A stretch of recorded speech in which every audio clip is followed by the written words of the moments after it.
தென்னாப்பிரிக்க முன்னாள் அதிபர் நெல்சன் மெண்டலாவின் அவர் கூறிய கதை.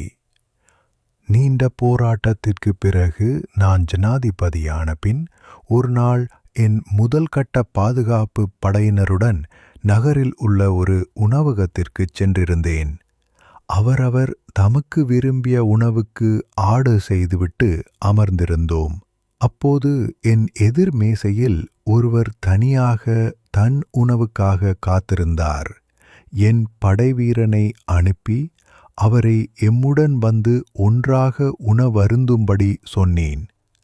அவரும் தன் உணவுடன் எமது வட்டத்தில் அமர்ந்தார். எல்லோரும் உண்டு முடிய அவரும் புறப்பட்டார். அப்போது என் படை வீரன் ஒருவன், அந்த மனிதர் பார்க்க நோய்வாய்ப்பட்டவராக தெரிகிறார். உண்ணும்போது அவரின் கைகள் மிகவும் நடுங்கின, தாட்ஃபுல் என்று என்னிடம் கூறினான்.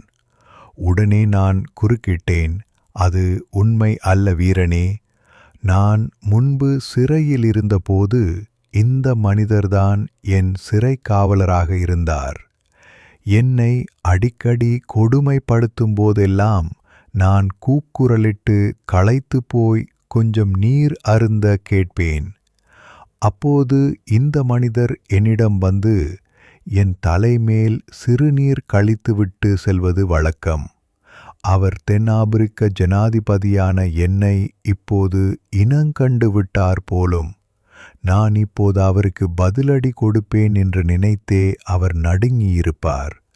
ஆனால் அது என்னுடைய பழக்கம் அல்ல. பழிக்கு பழிவாங்கும் மனநிலை ஒருபோதும் ஒரு தேசத்தையோ தனி மனிதரையோ கட்டி எழுப்பாது. அதே நேரம் சில விஷயங்களில் மனதில் தோன்றும் சகிப்புத்தன்மை பெரிய சாம்ராஜ்யங்களையே உருவாக்கும் என்றார் மண்டேலா.